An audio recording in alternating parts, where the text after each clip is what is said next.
찾으시면 한 절씩 교독하시겠습니다. 악인은 꾸고 갚지 아니하나 의인은 은혜를 베풀고 주는도다. 주의 복을 받은 자들은 땅을 차지하고 주의 저주를 받은 자들은 끊어지리로다.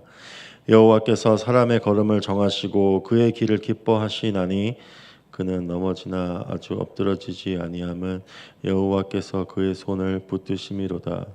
내가 어려서부터 늙기까지 의인이 버림을 당하거나 그의 자손이 걸식함을 보지 못하였도다. 그는 종일토록 은혜를 베풀고 구워주니 그의 자손이 복을 받는도다. 악에서 떠나 선을 행하라. 그리하면 영원히 살리니 여호와께서 정의를 사랑하시고 그의 성도를 버리지 아니하심이로다. 그들은 영원히 보호를 받으나 악인의 자손은 끊어지리로다.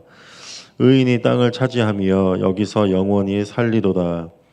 의인의 입은 지혜로우며 그의 혀는 정의를 말하며 그의 마음에는 하나님의 법이 있으니 그의 걸음은 실족함이 없으리로다.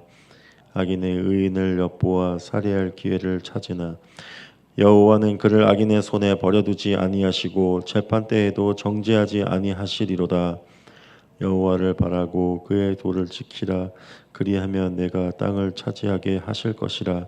악인이 끊어질 때에 내가 똑똑히 보리로다. 내가 악인의 큰 세력을 본즉 그 본래의 땅에 서 있는 나무 잎이 부성함과 같으나 내가 지나갈 때에 그는 없어졌나니 내가 찾아도 발견하지 못하였도다. 온전한 사람을 살피고 정직한 자를 볼지어다. 모든 화평한 자의 미래는 평안이로다. 범죄자들은 함께 멸망하리니 악인의 미래는 끊어질 것이나 의인들의 구원은 여호와로부터 오나니 그는 환난 때에 그들의 요새이시로다. 함께 읽겠습니다. 여호와께서 그들을 도와 건지시되 악인들에게서 건져 구원하심은 그를 의지한 까닭이로다. 아멘. 누군가가 저희에게 의인은 누구인가라고 물을 때 우리는 자연스럽게 죄가 없는, 죄를 짓지 않는 사람이라고 답을 해줄 것입니다. 하지만 성경 속에 나오는 그 의인들은 죄가 없는 사람들은 아니었습니다. 분명히 죄가 많은 사람들이었지만 그들에게는 공통점이 있었죠. 그들 모두 하나님을 믿고 하나님을 의지하며 따르는 사람들이었습니다. 로마서에서 바울은 이 세상에 의인은 단 한 명도 없다고 분명하게 말을 하고 있습니다. 하지만 하나님이 우리에게 바라시는 한 가지 의가 있음을 우리는 꼭 기억해야만 합니다. 그것은 온전한 관계에서 나타나는 관계적인 의라는 것입니다. 오늘 본문 말씀에서 성경이 말하는 하나님이 인정하시는 의인은 누구인지, 그리고 그들의 삶이 본질적으로 악인들과 어떻게 다른지 함께 살펴보기를 원합니다. 먼저 의인은 선을 베푸는 사람이라고 오늘 본문에서 말을 하고 있습니다. 본문 말씀 21절에 이렇게 말하고 있죠. 악인은 꾸고 갚지 아니하나 의인은 은혜를 베풀고 주는도다. 26절에는 그는 종일토록 은혜를 베풀고 꾸어주니 그의 자손이 복을 받는도다 라고 말을 하고 있습니다. 나의 것을 베푸는 것은 절대 쉬운 일이 아닐 것입니다. 내가 가진 것이 많다고 남에게 베푸는 것이 더 쉬워지는 것은 아니죠. 오히려 가진 게 별로 없을 때 남에게 베푸는 게 더 쉬울 수가 있습니다. 왜냐하면 내가 가진 게 많을 때에 내가 그것보다 더 많이 갖고 싶은 욕심이 생겨나게 되고 한 푼이라도 더 아끼고 싶은 마음, 내 것을 더 많이 쥐고 싶은 마음이 더 많이 가진 사람들에게 나타나는 그런 마음일 것입니다. 하지만 가진 게 많지 않더라도 내가 내 안에 마음에 그 넉넉함이 있고 내 안에 기쁨이 있을 때 우리는 자연스럽게 누군가를 돕고 베풀고 싶은 마음이 생겨나게 됩니다. 또한 누군가에게 도움을 받고 은혜를 입어본 사람이라면은 그런 동일하게 은혜를 베풀고 싶은 마음이 자연스럽게 생기게 될 것입니다. 제가 신학교 가기 전에 그때 경험했던 것이 있었습니다. 그때 제가 너무 부족해서 그랬는지 모르겠지만은 경제적으로 부족했고 신학교에 가기 전에 제가 저를 잘 알고 있는 사람들 중에 경제 사정이 넉넉한 사람들 중에 왠지 누군가는 이 사람들은 나를 좀 도와주거나 후원해 줄 거라는 기대감이 조금 있었습니다. 특히 가족 중에 그런 마음이 있었습니다. 하지만은 제가 기도했던 사람들 중에서 거의 모든 사람이 저에게 이렇게 후원해주거나 도움을 주지 않았습니다. 반면에 제가 전혀 생각하지 못했던 사람들이 저에게 물질을 베풀어 주는 것을 경험하게 되었습니다. 그때 한 친구의 그 이야기를 나누고 싶은데요. 제가 신학교 가기 전에 이제 샌디에고에서 LA 올라와서 한 학기 몇 달을 제 아버지가 다니는 교회에 다니면서 청년부의 공동체에 다닐 때가 있었습니다. 그때 제 그 스몰 그룹 소그룹의 그 리더를 맡고 있는 친구였는데 저보다 한 살 어린 친구였는데요. 30대 늦은 나이에 이제 큰 결단을 하고 미국에 이제 이민을 온 친구였습니다. 이제 그 친구는 영어도 잘 안 되기 때문에 그 LA는 한인타운에서 투잡, 쓰리잡을 뛰면서 새벽까지 이제 서빙 알바를 하는 그런 친구였습니다. 제가 신학교에 가게 된다는 것을 알게 되고 제가 이제 떠나기 한 며칠 전에 그 친구한테 갑자기 연락이 왔습니다. 형 만나면 안 되겠냐고. 그래서 그래 만나자고 이렇게 얘기를 해서 이제 근처 카페에서 만났는데 그 친구가 환한 미소로 저한테 오더니 하나님이 주시는 거야 하고 저한테 봉투를 내미는 거였습니다. 거기는 제 기억에는 한 200불 정도 들어 있었던 것 같습니다. 근데 제가 그거를 봤는데 그 친구가 얼마나 힘들게 매일마다 알바를 하고 새벽 3시, 4시까지 알바를 하면서 그 힘든 돈을 벌고 팁을 버는지 저는 잘 알고 있었습니다. 근데 저한테 놀라운 것은 그것을 전해주는 그 친구의 얼굴에 그런 환한 미소가 있었다는 사실이었습니다. 저는 아직도 그 친구의 그 미소와 그 건네준 그 헌금을 잊을 수가 없습니다. 크리스천으로 넉넉하지 않는 형편 가운데 누군가에게 은혜를 베풀 때 내 안에 어떤 그 기쁨이 큰 기쁨이 생겨나는 것을 우리는 경험하게 됩니다. 누군가를 돕는다는 기쁨도 있지만은 아마 우리 안에 느껴지는 그 기쁨은 이것을 부족한 가운데서 누구를 도울 때 이것을 하나님이 참 기뻐하신다는 사실을 아는 것에서 오는 그 기쁨일 것입니다. 하나님께 은혜를 받은 사람은 하나님을 경외하는 사람은 내가 받은 그 은혜를 꼭 흘려 보내게 되어 있습니다. 그리고 순종할 때 내가 하나님 앞에서 순종할 때 내가 억지로 아니면 의무적으로 남에게 베풀 때 느낄 수 없는 그런 참된 기쁨을 우리는 누리게 됩니다. 또한 의인은 정직과 선을 행하고 하나님의 율법을 지키는 사람입니다.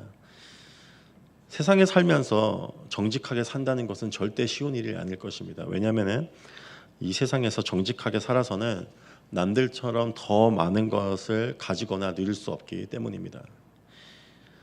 성공하기 위해 부자가 되기 위해 편법을 저지르고 이 사람들을 이용하는 것을 우리는 세상 속에서 참 많이 봅니다. 하지만 하나님을 경외하는 사람은 하나님의 법도를 지키는 사람입니다. 오늘 본문 말씀 31절에 이렇게 얘기하고 있죠. 그의 마음에는 하나님의 법이 있으니라고 말을 하고 있습니다. 하나님을 경외하는 사람은 하나님의 말씀과 그 율법을 잊어버리지 않기 위해서 그 마음을 마음 깊은 곳에 간직하는 사람일 것입니다. 그것을 묵상하며 하나님의 말씀을 되새기고 그것에 순종하는 사람일 것입니다. 이 세상 속에서 정직하게 선을 베풀며 산다는 것은 어떻게 보면 스스로 손해를 보는 것과 같은 것일 것입니다. 내가 더 가지지 못하고 오히려 누군가에게 내가 가진 것을 계속 베풀고 돕는 일을 하게 될 때 나의 시간, 나의 물질, 또 나의 감정, 나의 자존심에 큰 손해를 볼 수 밖에 없기 때문입니다. 하지만 오늘 말씀에서 의인은 그것을 베푸는 것을 종일 하게 된다고 이야기를 하고 있습니다. 그 이유에 대해 오늘 본문 전체에서 설명을 하고 있습니다. 제가 지금부터 나누려고 하는 이 구절들에서 말하고 있는 한 가지 공통점이 있습니다. 그것은 의인이 선을 베풀고 정의와 율법을 행하고 지키는 그 이유가 하나님을 의지하기 때문이라는 것입니다. 그가 하나님만을 의지하기 때문이라는 것입니다. 본문 25절에 이렇게 얘기하고 있죠. 내가 어려서부터 늙기까지 의인이 버림을 당하거나 그의 자손이 걸식함을 보지 못하였도다.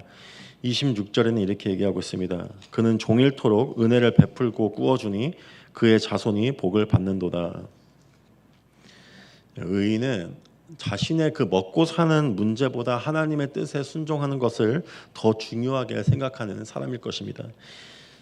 그럼에도 시편 기자인 다윗은 의인이 버림을 당하거나 그의 자손이 걸식함을 보지 못하였다고 이야기를 하고 있습니다.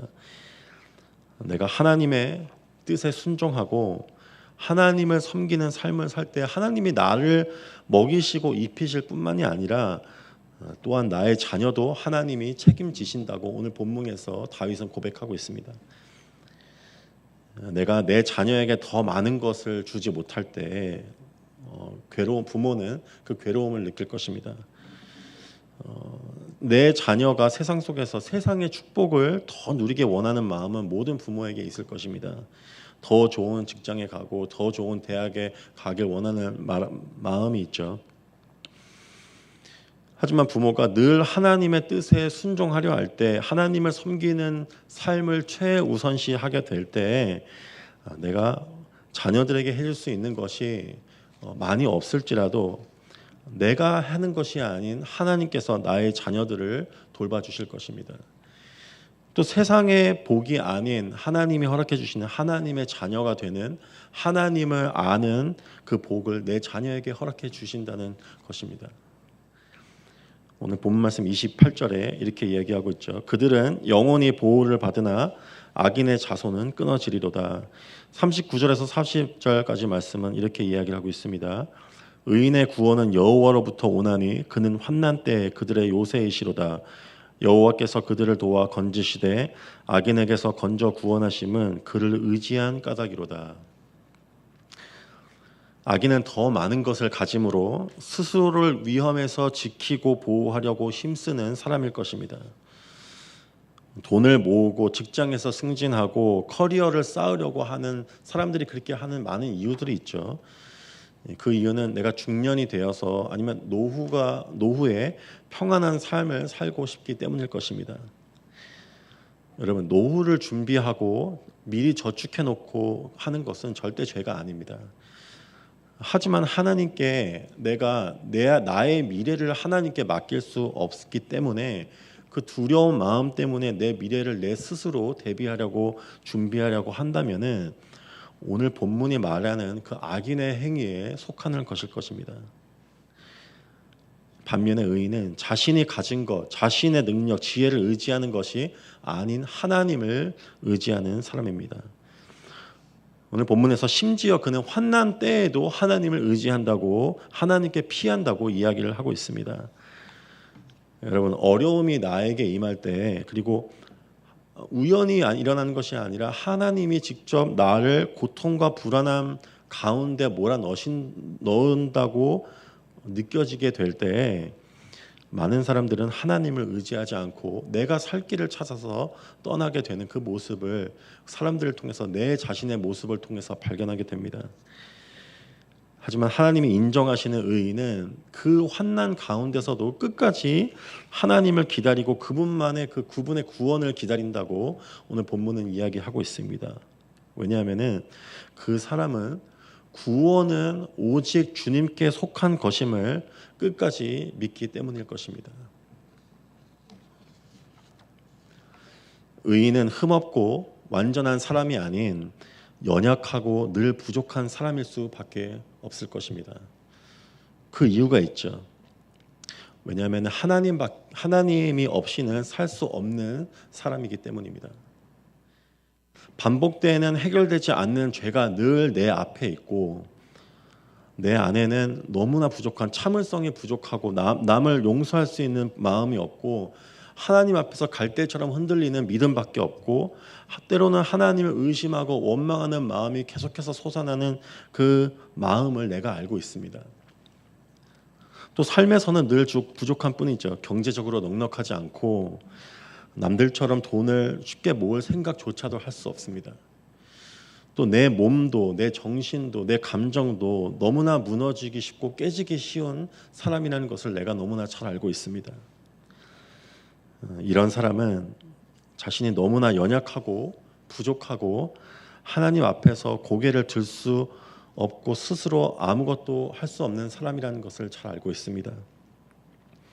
때문에 하나님의 자비와 은혜와 도우심만을 간절히 구할 수밖에 없는 사람이라는 것이죠.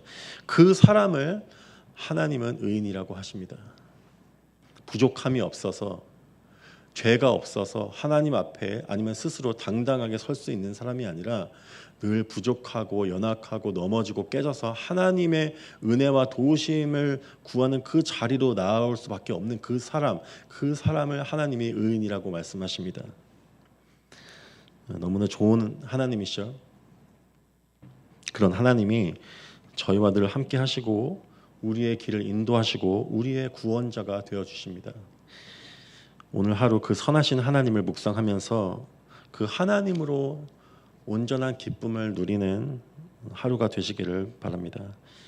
또 그 기쁨으로 누군가를 섬기고 은혜를 베풀고 또 하나님 앞에 자발적으로 내 것을 내어놓는 희생하는 자리로 나아가는 우리 모두가 되기를 축원합니다. 기도하시겠습니다. 주님 감사합니다. 오늘 말씀을 통해서 주님이 인정하시는 의인은 아무것도 흠이 없는 당당한 그런 의인이 아니라 주님 앞에서 늘 부족한 주님의 도움과 주님의 용서가 필요한 그 죄인이요 그 연약한 사람이라는 것을 주님 보게 됩니다. 하지만 그 사람은 주님 자신을 의지하지 않고 그 연약함 가운데 주님만을 의지하는 사람일 것입니다. 주님, 우리가 주님 앞에서 늘 부족하고 내가 세상 속에서 사람들 앞에 너무나 연약하고 부끄러울 때 주님, 그때 주님께서 우리의 피할 곳 되어 주시고 주님께서 우리의 목자 되시고 의로움이 되어 주신다는 사실을 기억하게 하여 주시옵소서. 그 믿음으로 우리가 주님께 계속 나아가 주님의 선하심을 맛보며 경험하며 그 기쁨으로 주님 부족한 사람들, 연약한 사람들에게 선을 베푸며 나의 것을 나눠주는 그 삶을 살 수 있도록 저희를 인도하여 주시옵소서. 감사합니다. 예수님의 이름으로 기도드렸습니다. 아멘. 오늘 저에게